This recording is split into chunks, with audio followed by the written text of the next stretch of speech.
Hello, everyone. My name's Hank Suttala, And I'm Casey McBride. and we are here with another fun episode of Stir Crazy Shamans.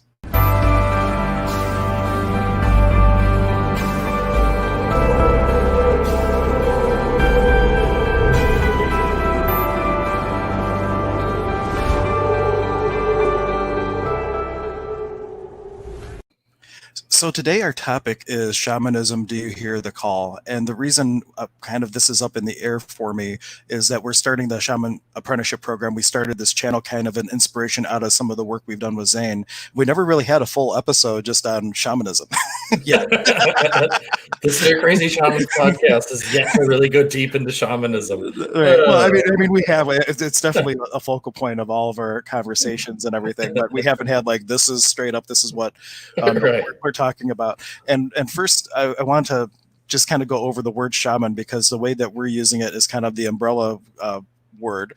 But when you get down to it, the training that I've had specifically, the training that Casey's about to start, is a very specific type of thing. So the word shaman is actually from one region of Siberia, Russia.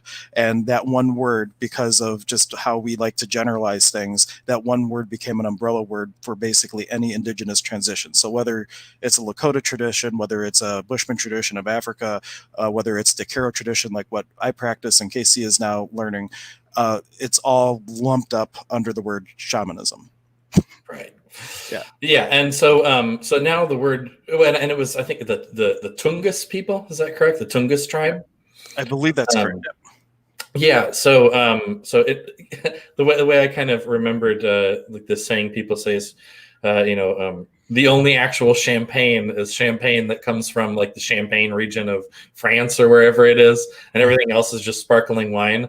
So the practices of every native tradition are going to be different in like the way they go about certain things, but the underlying core experiences there are a lot of things that are universal throughout all of them. Like in so many traditions we work with the three worlds, right? The lower, middle, and upper worlds, and then just communication with spirit and in some way communicating with the divine, that which is beyond the physical, for the purposes of healing the community and for gaining insight into things in order to help benefit the community. These things are sort of all really core principles that you'll find in any native tradition. Mm-hmm. But again, the differences are in the gold. There's so many differences in the way that individual ceremonies are carried out and the types of spirits that that these native people interact with. So when we say shamanism, it can refer to many different practices, and shamanism is also not just a specific like, okay, shamanism is when you're journeying. That's also not accurate to say. It's many different things. But the way we use it nowadays is, like you said, just like I like to say, a shaman is a bridge between the worlds. I like that little phrase, in that we are a physical human who is in direct communication with the realms that are beyond physical perception, but we are still able to perceive. And so we're a bridge in that we take that powerful energy, the insight, the wisdom, the healing that we discover and find in those realms and help to bring that into our community, whether that's just a local community of a few people we know, or like we're sharing with the world like we're doing now. But that's how we're sort of the bridge between those things. Yeah, I like to say that the shaman is the hollow bone to redistribute the life energies throughout the cosmos. So whoever you're working with or whatever you're doing, if there's heavy energy there that's out of balance, you're able to facilitate that movement of energy to take that and give it somewhere else where it's going to be light. Just like we've talked many times on our calls about this concept of hucha. That's from the tradition in Peru. Hucha just means heavy. But it's a matter of perspective because it's not good or bad. It's just heavy based on where you are. So you take that heavy energy, and that heavy energy somewhere else in existence is light. And so I think it was Elizabeth Jenkins, one of the folks that Zane was kind of learning with at the same time. She would say that angel poop is light for us, as our shit is light for the underworld. So it's all a matter of point of view, not good or bad, just different. And by just moving it from one place to the other, now it can be a service and a contribution to something else. Yeah, and I was just working with a friend who I've been teaching and I've been guiding on shamanic journeys for I think over 2 or 3 years now or something. And he did a couple journeys where he worked with the lower worlds, but we'd never really gone into depth with working with lower world energies. And yesterday the whole journey was in the lower world, and he was really addressing some of the heavier, more dense energies there. And so he came out of it, and but he said something kind of interesting. He's like, I asked him how he felt, and he's like, I feel really heavy, and he's like, but it's not bad heavy. It just feels like a denser, like heavier vibration. It's like it's loving and it feels good, but at the same time it's heavy. But then I did realize there were certain things we needed to sort of shift so that he was back up to feeling the lighter vibrations. But yeah, we have a lot of misconceptions, especially when people just hear the term lower worlds or underworlds or heavier or dense vibrations or lower vibrations or whatever. We have these concepts of like, oh, that's bad. Or that's evil or something, especially in the West, where we associate terms of like underworld with like, places of damnation or whatever. But yeah, for the shaman, we I think what we're or anyone who's really begun to discover the truth for themselves on their path realizes that, like Zane said, there is no good or bad. There are just experiences of energy, and in the eyes of the infinite, all energy is equal. It is as it is. So whether the vibration is really dense and it causes you to feel constricted, or it's really light and causes you to feel elation, they're all just energy. And so we learn to work with every energy that we come across, but then we learn ways to begin to work with them, transmute them, and so that we can experience more peaceful, joyful lives for Right. ourselves. And I look at it, I like using the analogy, you are the conductor of the symphony of the universe. And in that way, like every other divine aspect that is out there, as the conductor, there is a way for each one of those instruments to play its magic in a way that's going to be a contribution for whatever you're choosing. And in that space, like even the way we call things in, Iari, name your worst enemy. Name your most unliked politician or whoever bullied you on the bus when you were growing up. You call their name, ompui, ompui, ompui. It means bring your healing here. So you're only calling to you what is going to create possibility. And so there's ways that you can kind of facilitate and orchestrate that where you don't have to be afraid of any one thing. And you don't just jump right to that point. There's a lot of things that you do to lead up to that. There's like a whole technique that before you would do that, you would like, you would work the energy of like a friend and then someone you didn't know, and then you work up to your worst enemy. So just don't jump into it. But you could if called to. Someone in the comments just said they have no sound on this. I don't think that's going to be a problem on our end. I hope not. Looks like they're from Facebook. I didn't see any comment from Facebook yet. Or wait, no, I do. Ashley Keller, I have no sound on this. That's very odd. Let me go to my phone and just play us real quick and see if. Double check. Yeah, because if we're talking and no one can hear us, then that's not. Then that's silly. Show. There's so many people like watching. Like, what are these people saying? If you're watching and you can hear us, please comment that you can hear us, because we got one comment saying they can't hear us. Is it us or is it her? Or you could pukli us and like lie to us and tell us that it is when it is. Please don't do that though. Let's see. I'm so disoriented just to work my Facebook right now. Oh no. Well, here I've got. Okay, so Lindsay Lee, my friend, says she can hear us just fine. So okay, well, yeah, I wonder if Ashley just has us on mute or something. I don't know. But anyway, that's a little pukle for Ashley. She'll have to go back and catch the replay. So Colleen, do you hear the call of the shaman? All right. So we've been asked that. I remember a few times. Yeah. How do you know? How did you know you were a shaman? How did you know you were called to the path of the shaman, or whatever? So I think we could start with that. So what would be your take on that question? Yeah, I believe, and well, for everybody's has their own unique experience, of course. But I would start by saying that to become a shaman, anybody could choose to start having that engagement with the spirit world, and just like developing your intuition, developing a muscle, develop your dialogue with the sacred. Anybody could choose that. Some people, I feel, have a greater natural disposition towards it, if that's the right word, disposition. I'm not sure if it is, but some people, Propensity or something. propensity, like some people just have a natural potency to be like your friend Allie. Like, she has this natural ability to talk with plants and to commune with plants, and you are really good and gifted with guides. And I actually had message work around how we kind of complement, because you have one skill set really down, and for me, like, I have the experience of knowing by stepping to the space where the other person is and not seeing it as an individual thing, but where I know because they know, because we're one. And so it's like a totally different way. So some people just have their different niches, but anybody could choose to start doing that. And some people are chosen by the spirit world, or people who are open to receiving it but might not have been looking for it. Spirit might go, think, think, think, hey, there's all this stuff over here, come work with me. And so I think it's multifaceted. It's not just a cut and dry, like some people are shamans, some people aren't. I believe everybody would have the possibility of stepping into that world. Agreed, fully, completely.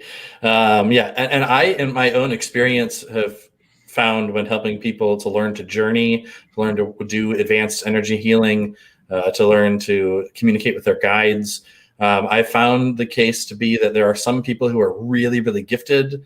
Or I don't know if even that's the right word, but again, they just sort of have a real knack for it, and they're easily like born with like a lot more sensitivity. And those people, without really having to try or practice all that much, they're off journeying, having experiences with a lot of ease. And but those people sometimes, almost because they don't have to work for it very hard, they don't stick with it, and they don't actually put in the training to further develop that, and they get distracted, and they may not really go very far with it.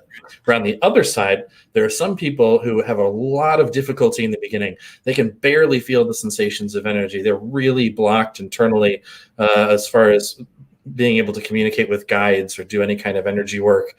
And but when those people really work at it, and they really train, and they put in the time every day to practice, those people will surpass and go way beyond the people that are just naturally gifted. So it doesn't matter where you're starting at. Yes, some of us may have to put in some more time and training in order to get there, but anyone can become really, really in tune with the spirit world and learn to open up really powerful communication. I think of people who are completely closed off, like they just went back further in the slingshot, right? So like if you imagine that, like they're just like, I'm totally blocked off, I'm pulling myself way down, way grounding, and then when they finally go, it's like off. Oh, that's a great metaphor. I love the slingshot metaphor. That's how I felt like when I really started to get training. Well, I mean, I was always intuitive, but when I was at my worst, when I was trying to medicate my gifts away, and I was like a full-time professional drinker, I remember that as I came out of that haze and I really started to focus on intuition and developing that, that's what it felt like. It felt like I got rocketed, and they even use that word in the program. They say you will get rocketed into the fourth dimension. in the shaman program? No, in AA. Oh, it's in the big book, but it's actually all metaphysically based. Like the guy who wrote the big book, he actually was friends with Raymond Cassidy, who founded Rishi's Metaphysical Institute, which is in Euclid on the east side of Cleveland. Yeah. And they also sat in development circles at Lilydale and stuff. They don't put that in the book, but there was all kinds of spiritual and metaphysical influences that got built into the program. It's very metaphysical, and it's unfortunate because anybody, regardless of addiction or not, you could pick up that book and follow that recipe for doing your inner work and just get a ton of stuff done very proactively. And some people say, nope, that's not for me. I'm not an addict or whatever. But there's a lot of gold in there that people don't want to look at, because then they'll identify with themselves being an addict or an alcoholic. Very, very fascinating. Huh. Yeah. Rocketed. So, and if you guys have a specific questions about anything, please let us know. I'm going to talk a little bit about when you saw the picture in the background. I wonder if I added that to. Well, I actually have some photos from Zane's thing the other day, but I'll save that because in case he can pop on, I don't want to like use that. And then, yeah, here we go. So I'm just putting this on over top. This is just a little view of a mountain in Peru, and I just want to kind of let you see that for a moment, because the tradition that I'm learning, or I'm continuing to learn. I've been through the apprenticeship now. This is my third time starting with it. It's a blend of traditions that has formed the Qatari cross-cultural shamanism. And the one that I really like to talk about is the Kiros, specifically, that lived way up in the mountains, that when the Spanish came through and conquered, they couldn't go that high because they got altitude sickness. So they kind of just left those people alone. A lot of those ancient ways were relatively untouched by the Spanish influence. And so years and years and years goes by, and it wasn't until an anthropologist who was walking through the streets of Cusco like noticed somebody with like the type of cloth that they had was done in a way that hadn't been done for hundreds of years. And he's like, "Where are you people from?" And it was like a really old dialect of Quechua, and he found that there were these Caro Indians living way up in the mountains that nobody had any clue of, and they would just come out a couple times throughout the year to come down and trade the cloths that they made to get the things that they need, like coca leaf and other things, to take back up to the mountain. And that resulted in the first expeditions that started to unpack all of this. And there was a prophecy, and Zane can talk about it more, but there was, when this one earthquake happened, the Caro took it as their sign that they were supposed to start teaching the gringo, the white guy, the northern children, the children of the north, because their children didn't want to learn it. That they knew that there was this prophecy of the eagle and the condor flying together in peace, and they took that earthquake as the sign that now it's time to teach. And so they started teaching more openly the traditions to the children of the north. And that's why you have like Four Winds, you have Elizabeth Jenkins, you have Zane, all out there like spreading that original Caro teaching. Mostly, some people have made a blending of northern traditions with it as well, but nonetheless, it's how the word has really started to get out from the South American traditions through that prophecy and their willingness to be open and teach what they know. And it's not just the Caro people, from my understanding, but a lot of Native people. I don't know if it was Lakota. I think it was another tribe, but I was just watching a video of this elder speak, and he said that, I don't know what year, but their prophecy was that I think it was a white buffalo would stand on the land. And that when that white buffalo stood on the land, then there would be one every year from then on. And then that was the time when we're in like the Great Awakening, where everyone will come back to spirit. And and then they said 1 year, whatever, like the herd of buffalo that they had or were following or whatever, there was like an albino like white buffalo that was born, and then every single year since then there's been a white buffalo born. Oh, really? Yeah. I was about to ask if that was happening, and you answered. Yeah, I didn't even have to ask the question. That's awesome. But I've heard others as well. There was a whole little. I wish I'm going to look for it and see if I can find it at some point. That'd be cool to find the link to share with people. But there was a video talking about like Native people from North America, from Antarctica, like from all over, and just the different signs that they perceive that like we are in like this end of times, beginning of times, the foretold times, and so it was just interviewing elders from all these different traditions, and they were all saying that they're perceiving these big signs right now. It's very cool. And I've shared this on a previous episode, but there was a time when I was recently in Lilydale, I was teaching a class, and I had built a beautiful despacho. And I offered a blessing for the people in the class, and there happened to be a sweat lodge the next day. And I asked one of the students that I knew was going to be at it, I said, "Well, can you ask him if I could just offer a blessing and burn this tomorrow?" And she's like, "Well, he'll say no, you never mix ceremony." I'm like, "Well, just ask him anyway." And she asked him, and he said, "No, we never mix ceremony." And I just showed up anyway. And then I asked him, and I said, "This is what I did yesterday. This is what I'd like to do. Could I please do it?" And he was about to say no again. And then Spirit said, "No, let him do it." And he let me do that, but it was like one of the first times that like a northern tradition and a southern tradition were offered or had an influence on each other. And then we talked about the prophecies and everything. It's like, wow, this is just like from my own experience, like a little sign, if you will, of these two traditions, or the whole world really come together. They call that the rainbow tribe of man coming back together again. And it's amazing to see there's this parallel, right? So on one hand, we have the technology.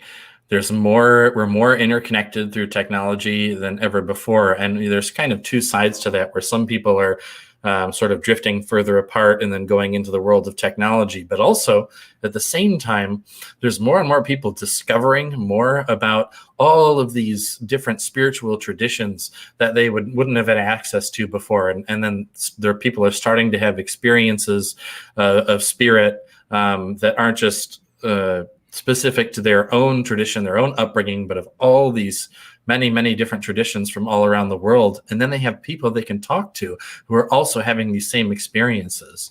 So I think like on a physical level, we have this network of communication. And then on an energetic level, there's also this like uprising of more and more people that are waking up, discovering the old truths and are holding that vibration so that more and more people can easily ascend and rise into that vibration as well. And that's like, I feel it coming in waves, right? Like there's a wave of people that sort of wake up, so to speak, and answer the call of the shaman or whatever it is. And then they hold that space. And now the people who were ready to wake up but weren't quite there, because that energy's there, they can then come and wake up, and now there's more, and the next wave of people can come and wake up. So it's kind of like an exponential growth kind of thing, and that's why so many people feel that we're coming to this big climax right now. And I would challenge anybody who doesn't think they've had an experience of shamanic energy or anything like that. I really challenge you, go back through your experience. Like I think of my father-in-law and my son. He loves telling the story. I'm so happy he remembers it. But my father-in-law is like closed off to all this. They thought that he's an atheist, and they Googled me before my wife and I got married, and they literally thought their daughter was marrying a lunatic. But over the years, they've had all these different experiences from Alaska and everything that kind of, you can't unknow something once you've seen it. And we were outside, and I had just built a fire. And as soon as I got it really going, we see the rain pop, pop, pop. And it starts to rain, and her dad in her broken English goes, "Aw, what a pity." And I'm like, "We'll see." And I wasn't doing this for my own benefit or anything. I just like, well, we'll see. We'll ask the spirits and see what they say. And I went out and I got my mesa, which is over here. I got my mesa, and I go out. I start yelling up at the sky, "Yari Kenchai, Cheska Kenchai." I'm calling in the starlight. And no joke, on the little radar, you could see like in Westlake it was raining everywhere, and there was this one little spot where like the clouds just weren't. And we ended up having our fire. We could see the stars, and her dad's sitting there watching. He's like, "This is unbelievable." And I'm like, "It's not unbelievable. They just said yes." And I don't think that was for my benefit, because I didn't really have a point of view about whether it rained or not. But I'm going to be who I am, and I'll ask, and if it's yes, great. And for him though, that was like a magical moment that he can never unknow it. So have you had a moment where you had this moment of receiving like this experience from the spirit world, where all this stuff, like that you just saw that? And instead of relating it away, allow that to be the opening where you can receive more in your world. And I remember that, just speaking of like the clouds opening up and all that stuff. I was at this retreat in Texas, and it was like a metaphysics kind of class that it was like an online thing that I was a part of for a little bit. And we met, and the one day it was completely like solid overcast, totally overcast skies, not just patches of cloud, but the whole sky was all cloud. And the guy who was leading the retreat called everyone out, and he goes, "Come here." He's like, "We're gonna open up like a hole in the sky, in the clouds, so that the sun can shine through." So he plays the song by the Beatles, "Here Comes the Sun," which is just such a great. I love the energy of that song. And as he's playing this, "Here comes the sun," da da da, we're all doing our work to like open up the sky, and we just watch as the sun just starts to pierce through, and it completely opens up, and the whole sky goes from completely overcast to like no clouds whatsoever. And it was like by the time that before the song started, it was totally overcast. By the time that song ended, it was the whole sky had opened up. And that was such a man. And now I every time I hear that song by the Beatles, I just like, ooh, it really brings this feeling of joy for me. But it's just one of those experiences, like sure, you could sit there and try and logically rationalize, well, it was going to clear up either way, whether you played that song or not. But, I think there's a part of us that knows better. But the ego desperately tries to convince you otherwise, because when you're functioning from past data, when you're functioning from your history, it's all stuff that the ego knows, and the ego's job is to keep you safe. So it would rather you choose the worst day of your life over and over again because it knows you survived it than for you to step into a new possibility that it doesn't know the outcome of. So Right. to put the ego on the shelf, like the ego has a very specific very Perfect. specific purpose, which is to have us be like have the skin of the water balloon so we can be separate from the ocean, right? So we have our individuality, but at the same time be individual, but step into that possibility and not let it trick you into picking the same old stuff again. Right. And that's where I just was talking to someone about this, that sort of fear, as like you said, the feeling excited and ready. Sometimes when we start to do this sort of work, the ego would rather explain away these really powerful, undeniable phenomena as, you know, oh, it was you were making that up, or coincidence, or science can explain that, or whatever. Again, because it's comfortable for the ego. That's what the ego has known and feels is safe. But part of the reason it can sort of feel frightening in a way is because we realize, wow, if I really accept and recognize that these amazing, magical, seemingly impossible things are true, real, and possible, then, you know, what really is possible? And there's like, and we get this sense that there's so much, that like there's an infinite realm of possibility, which there is, but we start to sense that's really there, this infinite realm of possibilities just there waiting for us. And that excitement can build up so much that we almost like close down because it gets a little overwhelming. Yeah. Let's see. I'm curious. I'm just thinking back to books because I was bringing up a book to do a screen share on in a moment. I remember that when you started getting into all this, there were some books that you had. You mentioned that you started reading up on it. Were there any particular books that you would recommend? Patty, you're not late. You're fashionably right when you're supposed to get here. Yes, exactly. A wizard is never late, Frodo Baggins, nor is he early. You can always watch on the replay, so it's not like you can miss anything. So it's all good. What was I? The books. So yeah, the one maybe it's over here. Hold on, I'm gonna run away from the screen for a second. I think it's right here. Where are you? Are you here? So I threw him off. He wasn't expecting to need to make book recommendations. I just threw it out there. Okay, so I don't necessarily know if this is a good book for people to start with, and I didn't even really read it. I still haven't. But it was enough to for me to go, okay, I'm jumping off and just doing it. But it's called Exploring Shamanism Using Ancient Rites to Discover the Unlimited Healing Powers of Cosmos and Consciousness by Hilary S. Webb. And the thing that was cool about it was that she goes and gives a little backstory about, kind of what is shamanism and what her path was.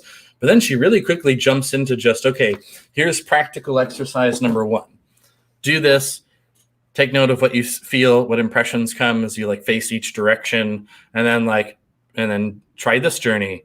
And I remember I got through maybe 2 of the exercises, and I was like, okay, I don't need the book anymore. I'm off. But I think who knows, if it inspired me to get onto this path and help me to be, and maybe it can really help a lot of other people. So that's, but yeah, other than that, haven't really read a lot of books on shamanism, to be totally honest. The spirits taught me. Well, there's one I would definitely recommend. I'm going to bring it up on the screen share now. I think it's sharing. Did it share? I have to go back to screen share now. So This is a little book. If you have never heard of it, it's called Inka Mountain Magic, and it is by my teacher, Zane Curfman. So my teacher as well. And it's really, he calls it, the subheading to this would be a nature mystic's guide to ascension. And it also goes through different practices that you can do and different things that you can play with energetically to start opening up your world in terms of shamanism, specifically more with the Kiros and the curandero traditions of Peru. So it's more South American focused, of course, where if it's just a shaman, it might be a little bit of everything, which isn't a bad thing. It's really good.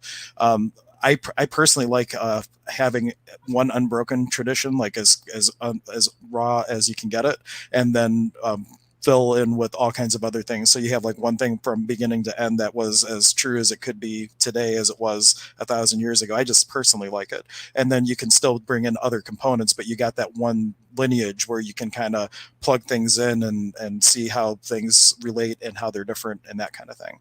Where if Yeah. you just have a hodgepodge of everything, it's hard to do that because you don't know what's from where. Yeah, and doing the opposite for me, I think it's going to help so much because I do have sort of all of this knowledge from spirit and from other places that came from all over. Now I think this is going to help me to like structure all of the things that I've learned and know I've been practicing, and so that'll help me to like really develop this laser-like focus of my practice and to go so much deeper into what I'm already doing. Yeah. So I'm really excited. Yeah. And then this was from, I think, 2016, the link I'm about to post, but Zane came on and we did like a webinar, and then we just have it on YouTube, and I'm going to post a link. And the beginning part, it's kind of talking about the history a little bit more than what we're talking about right now. But he does one thing with the rattle and walks people through a energy process called the Saman Jikui, which is the more sacred way to say Father's Reign. And it's a whole way of being able to rinse your energy bubble and your whole totality of being with this energy of Father's Reign. So I'm going to post a link for it. If you're interested, you can hop about midway through, I think is when it starts. I forget exactly. But it was just basically me interviewing Zane and him offering a bit of a slideshow presentation on the tradition of the lineage that we're practicing mostly. Is that the one that was embedded in the Shaman's apprenticeship? It is. Okay. Yeah, I really wanted to watch the whole thing. I don't know if it was my internet connection or whatever, but it was so choppy and broken up in the audio that my mind couldn't deal with it. Oh no, that was I think you're thinking of when I was trying to do a live stream and my Mevo thing wasn't like it was a thing that I was doing. I think. No. This was it was like a PowerPoint presentation type thing. Well, if the audio sucks, we'll do a new one, guys. Let me know. I've had this for 4 years and no one's ever told me the audio sucked before. What was I going to say? Oh, that book. Now, would you I know this is more just a personal question for me because I'm curious, but would you recommend, like, for example, I pick up that book and start to read it, or like go through the apprenticeship and then read that book? If you had to give just, I have only glazed over the book myself. Okay. But the parts that I've read, like now, granted, when I read the book for the first time, I had already been through the apprenticeship, so I use it more like a reference. Like when I don't remember what a word is or something like that, I'm like, grab that. I had to flip through there. There's a glossary of terms in the back, which has been like my gold for Quechua words. Yeah. And then through the program too, we learned there's like this one really long calling in the directions prayer that he has in Quechua, that we have a video of him like going slow and like saying it word for word. And it's like also a great way. Like you don't have to learn the Quechua. Let me say that first. English works. But it's fun to learn the Quechua. Right. I personally like the Quechua. And part of the reason I like it is I think that when you do a ceremony for somebody, if they can't know what you're saying, then it opens it up to a different possibility. Because even if I use the word Mother Earth, a lot of people have the point of view that we're destroying Mother Earth. How terrible is that? They hear Mother Earth and they might go to a very dark place, where the Kara will go, "Ha! You're so arrogant. You think we can hurt her? She'll be here long after we kill ourselves." George Carlin said something very similar. Yeah. And so, but saying things in Quechua, it just allows them to receive the energy only without the filters of the mind. And then occasionally when I have a class and I'm doing Quechua stuff, invariably somebody will have a child there and the kid hears the language and thinks it's the funniest thing and they're just giggling. And then it's interesting to see because half the adults are giggling because it's a kid giggling, and half the adults are annoyed. And it's just like, well, isn't that interesting how a child's laughter can have two different polarized reactions? but I personally love it because they hear that word and they're just being, and then they're just laughing. And yeah, so don't tell the kid to stop. Let them be the kid. Yeah. Oh, I love it. Oh wow. Yeah, you just lost everything. Well, we were just sharing the books, Inka Mountain Magic. I posted a link to the video on YouTube. And since we talked about the program, like officially the program started last Friday, but because of the stay-at-home order, we're not doing our first in-person apprenticeship till May. So if there's interest in that, I will post a link for it too. But we're doing like a 6-week virtual thing, which is a standalone introduction or a lead into the actual in-person work. So no matter where you're listening to this from, and Zane's never taught a class like this online. I'm very excited because normally he's more of an in-person person, but I think the whole situation has really shifted things to be more and more virtual.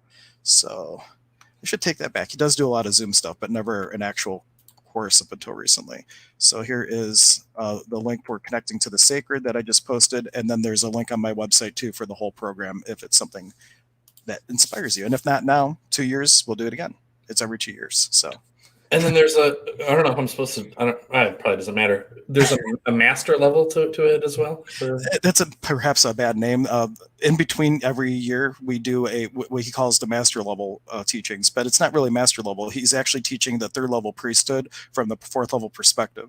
And so in this tradition, there's a whole bunch of different levels of priesthood. And the virtual class that we're learning, the Navigating the Sacred, it's actually based on the 1st level teachings, which I've never seen him teach before. But at the end of that, you got the Taiwantan Mesa, 4 Corners Mesa that you'll build for yourself, like a little medicine bundle. And come back thought.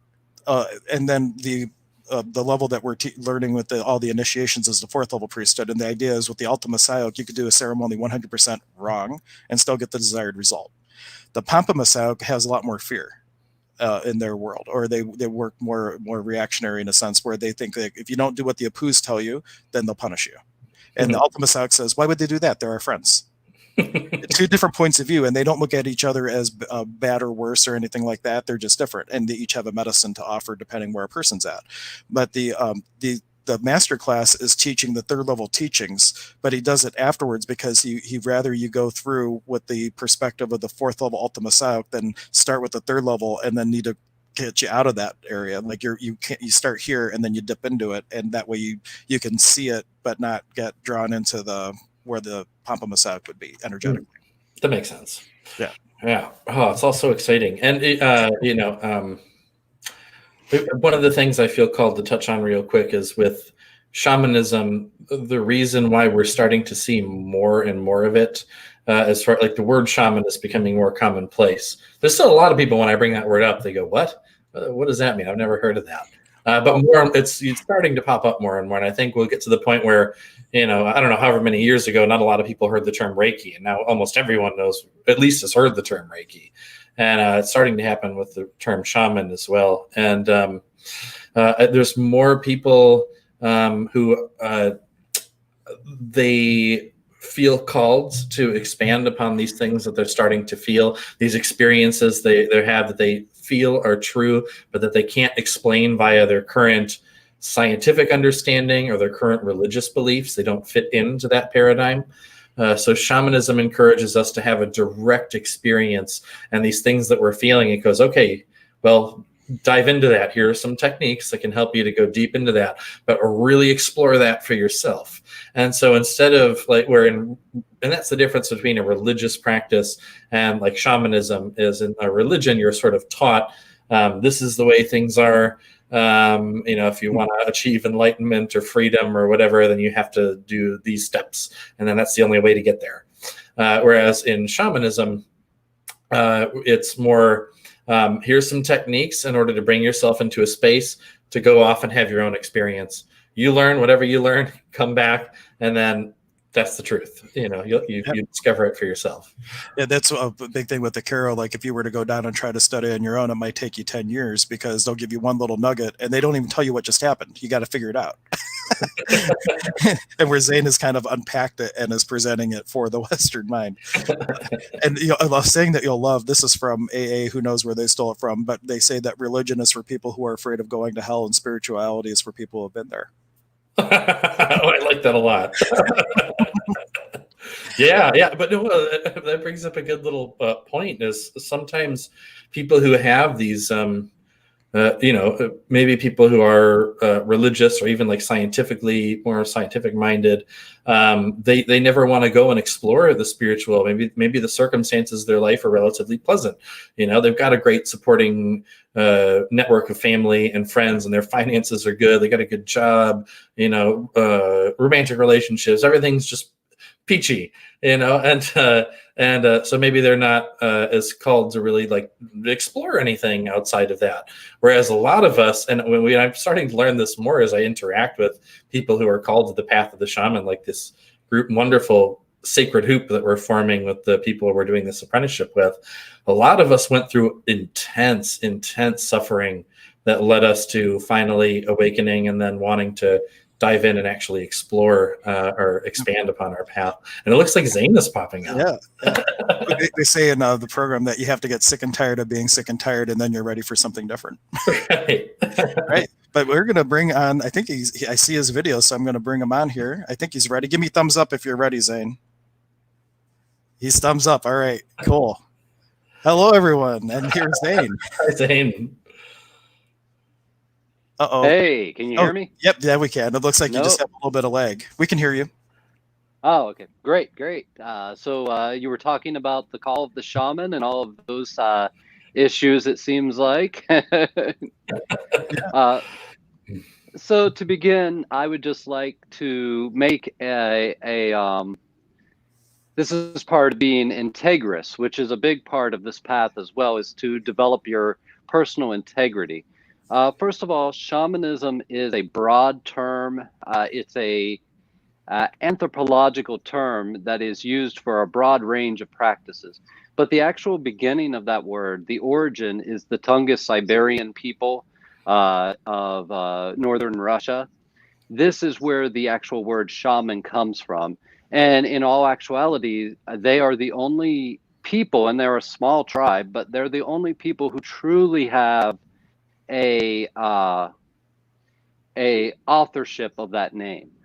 From there, though, the Western anthropologists met these people in the Siberian north, and they noticed that they had certain characteristics to them. And those characteristics had to do with altered states of consciousness, trance states, ritualistic healing, and a belief in animism, which means everything's alive. Even a table has life force to it and can be communicated with.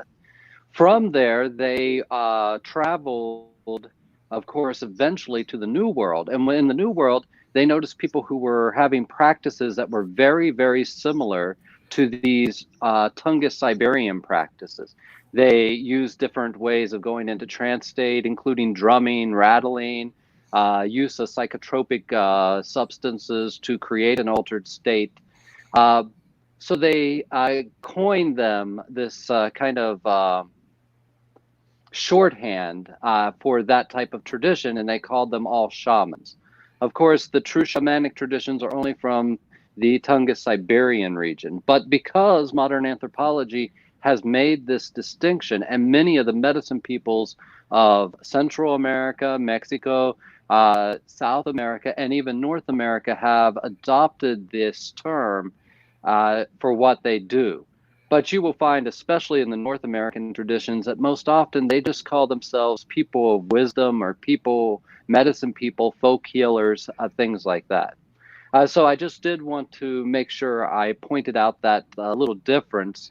Even in these cultures where shaman came from, the term is not used lightly. Never does the practitioner of these magical arts refer to themselves as a shaman. Rather, the community refers to them as a shaman.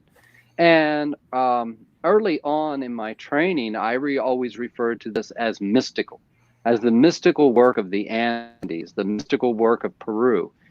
And eventually, through my students, they started to call me a shaman. They started to refer to what I was doing as shamanism, and it started to be promoted as such.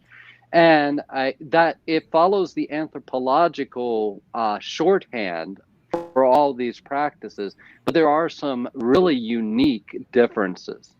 One of the similarities, though, between the Siberian practices and the practices of the Kiros Indians and the Quechuan Indians is that they are living traditions. In other words, there has never been a moment since their inception where there wasn't someone practicing the tradition.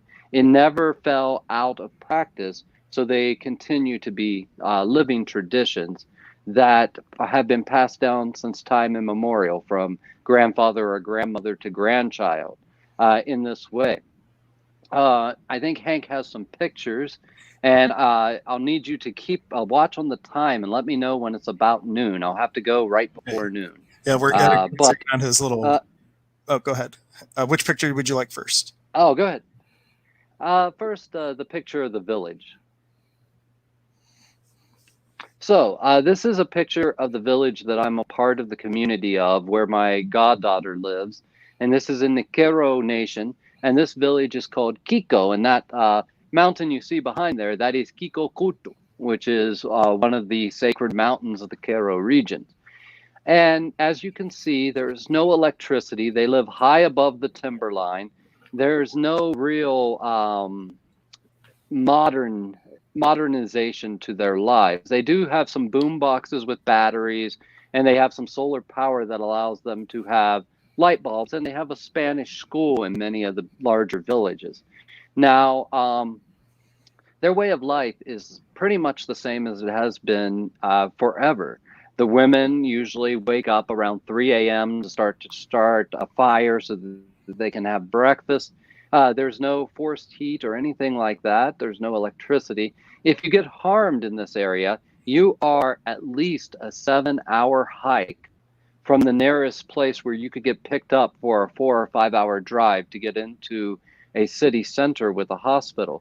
So they rely on their home runas, which means healers, which are a type of Paco, and they rely on those, and Paco means nature mystic, to still perform the healings to this day. So we're talking about an unbroken tradition based in practicality that has had very little Western influence, some, of course, and that is not a problem when it comes to this tradition. You have a picture of my family up in Kiros. If you could post that. Yeah, this is my family, Maria and Justo, and their children. And the little baby I'm holding is my goddaughter, Lorita Aline, who I got to also name. And I look forward to being able to go and visit again, though it is a whole expedition to get to Keros, because you have to hike in everything you're taking. And there's no trails that you can ride a motorcycle or a car up. You have to truly hike them on your back and on llamas to get them there, and some pack horses. And how long did you live? So, I was going to say, how long did you live with them? It was a tour of all of the Keros. I was invited to come and work with the medicine people there. So it was a short period of time in that village. We keep in contact, though, but there is many, it's both a financial strain and a physical strain living at those altitudes. So you take it at whatever amount you can at that time. Altogether, I have been learning the tradition for just a little shy of 20 years. Oh, wow. That's awesome. Yeah. So I also heard you talking a little bit about the traditions that we cover in the apprenticeship program, and I did want to touch on some of that. My main initiator into the path was a man named Juan Nunez del Prado. He's in the center there in the red jacket, and as you can tell, I am an extremely young person at that time. You're still young. In my early 20s, though. And he was my initiator to this path, and from him I inherited two traditions: the Kero tradition of Inkari and the Huascar Cusco tradition, which is a royal tradition from Inka Huascar. Both of them are actually royal traditions. Since then, with my time in Keros, you will see on either side of me there two other pictures with some other people. The one on the left side is Don Marcus Apaza, who is a very powerful priest of the village that I am a part of, and he is he is one of my Kero teachers. And on the other side, you will see Danilipo Gespi from Chakrapata, which is where the sacred mountain Wamalipa, which is right behind us. We had just finished some initiatory work there. Wamalipa is right behind me. And he was El Presidente of Kiros. Every few years, they select a president of Kiros. And during this time, he was the president of Kiros. That represents more of the Inkari tradition of the Kiros. Then across the bottom, you're going to see a few other people. You're going to see my teacher, Don Clemesio and Don Alberto. And these are our teachers in the Cori Lasso tradition. And I have stayed in Don Clemencio's barn and lived in the village there. And it is something beautiful. I might post a few videos from that time because it's very gorgeous there. And in the picture in the center, you will see Alberto Clemencio and you will see Don Ricardo from Kiros also in that picture. So those are some of my teachers. Some of the other teachers that I have had, they come more from the northern coastal tradition, the Camasca Curandero tradition, which is a slight mixture of Spanish folk Catholicism with the Andean work of the Achuma tradition, San Pedro tradition, which is more specifically would fall into that anthropological realm of shamanism. But one of the things that, especially with the work that I do, that is a little different than some of the other people who do this work, I was called early on to be a healer. So it was my healing practice and my love for those things that eventually led me to Kiros, that led me to these Kiro natives and to the Quechuan people. And so because of that, I learned a little differently than most Western aspirants, which are only taught for the most part what we call the Pana, or the right side of the tradition, which is the mystical tradition. Then there is the Yoki, the magical tradition, which is how to use your mystical experiences and your spiritual experiences to create medicine to help a community and a people, to help people get past their limitations, to help people recover from illness. And so I have been privy to learn a lot more on that side of these traditions. So the people who get drawn to me are people who have a call to heal. They're people who know that they have the ability deep inside of themselves to create change, not only for themselves, but they can become transformational agents for Mother Earth herself. And we see Mother Earth as kind of like the Gaia theory. We see her as a goddess. And we see her as loving us so much, she came and manifested this world for us. And with us, she gave us two gifts of the gods, the gift of imagination and the gift of emotions. So of all the creatures of Earth, we're no better or worse than the rest, but we have this added ability with our emotion and with our imagination, which awakens these intuitive gifts within us. And we are actually co-dreamers of this dream with her.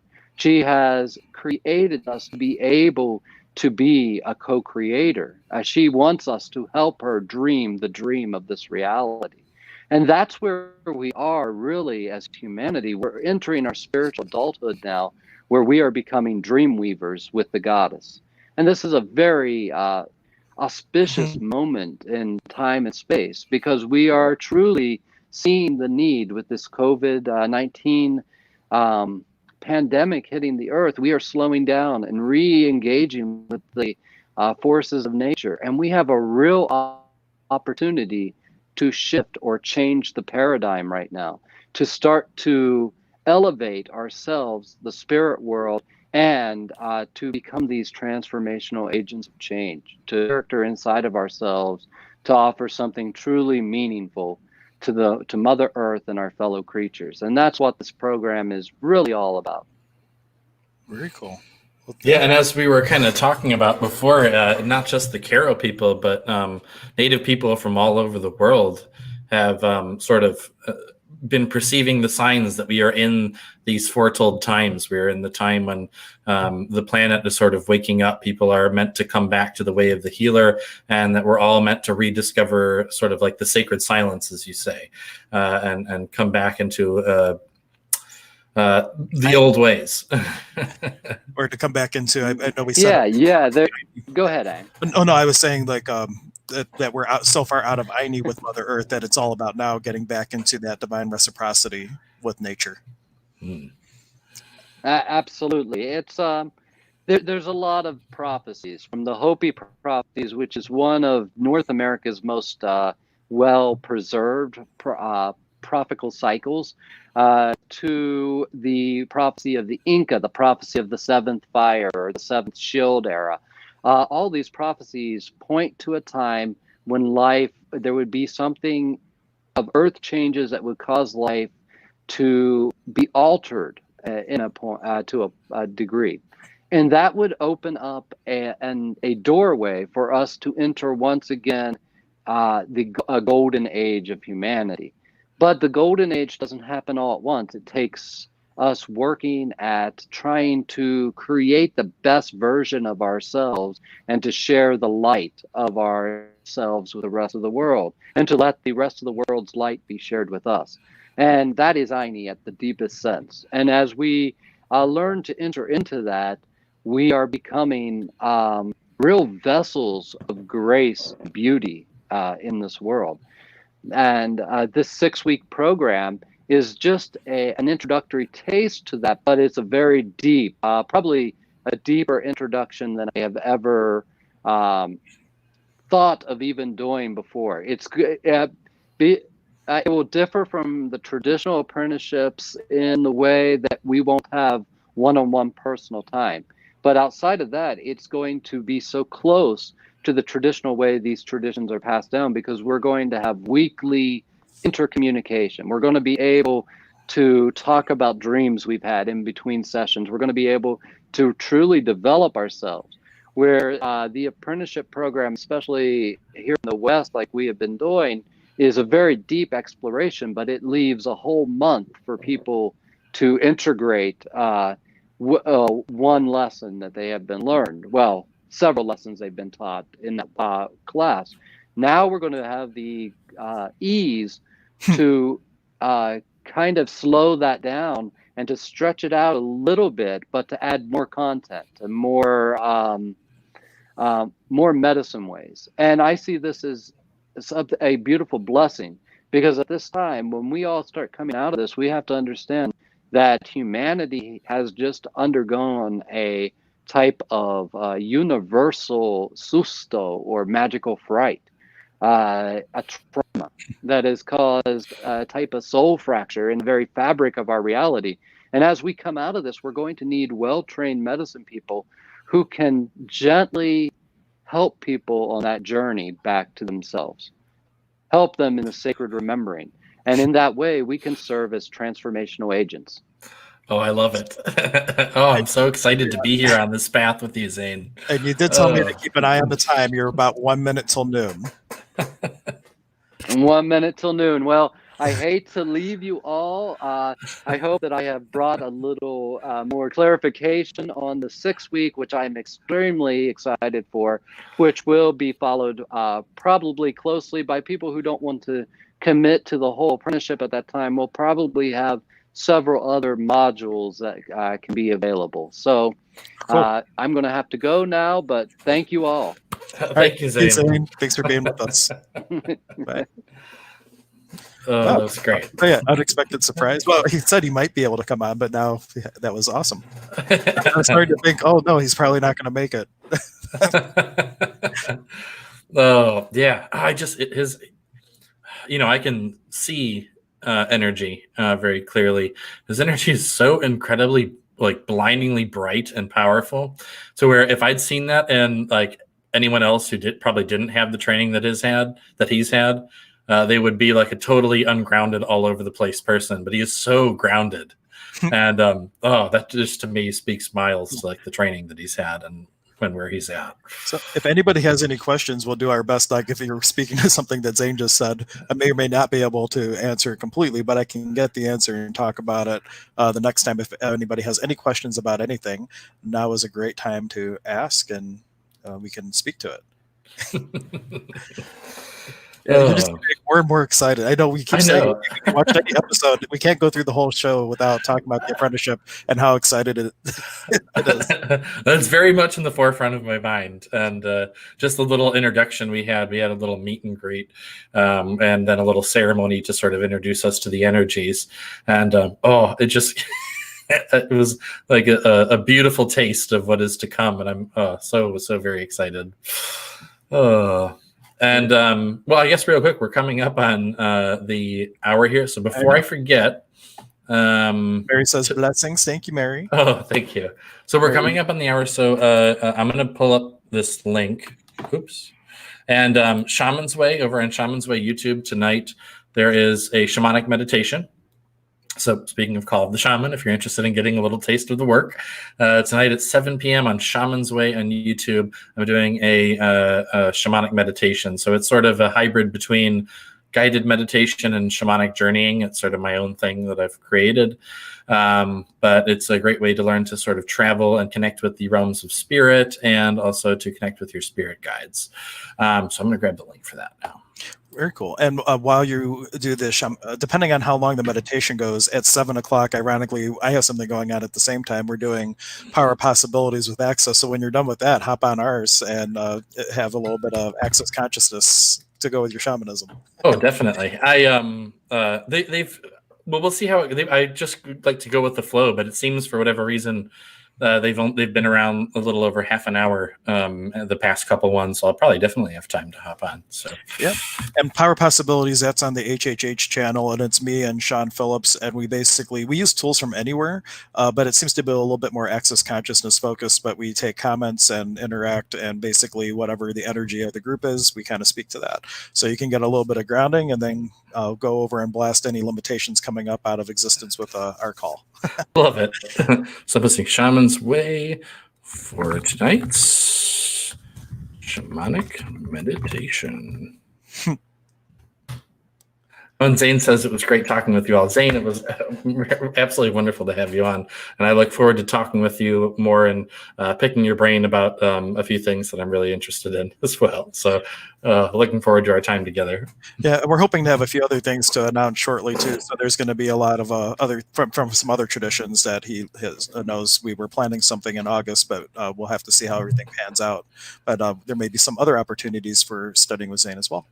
Oh, very cool. I know, little teaser. I'm still. Oh, good. No. I saw you put the Shaman's Way link. That's what I was just looking for. So yeah, I did. I typed it wrong. Let me correct the spelling there. The Shaman's Way, not Shamana Way. It's Shaman's Way with a little asterisk, so we know that's a correction. Does that go through? Oh, yeah. I think so.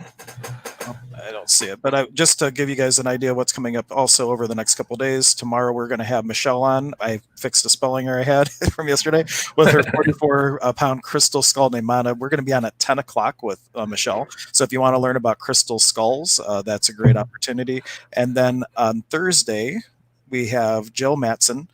She is an international award-winning sound artist, and she worked with Sherry Edwards to come with frequencies that would be a contribution to the body for COVID-19 and other things. But if you go back and look at any of her work, she has like Barbara Hero did all this work with frequencies for healthy frequencies of organs and things like that. So she's made whole music CDs called like Body Wave Healing, which helps the body. And she's made other ones too, like solfeggio tones and Fibonacci, which helps you get centered. So she's really good at taking frequencies that have very specific effects and applying them to music, so you can listen into it in the background or put it in the background of someone that you want to change, but they're not open to it. Just sneak it in.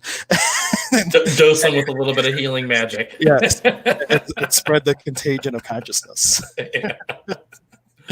Cool. Well, thank you, everyone. So, or anything else? Anything else? We got our final thoughts. We got a rhythm. We got to do final thought. Well, we don't have to. We could skip, I suppose. Well, okay. So, final thoughts on "To Hear the Call of the Shaman." So, I think the big point we made towards the beginning, I think is really important to touch on again, is that it's not a select few people are the only ones that can start to have these experiences and develop a relationship with the spiritual realms and start to communicate.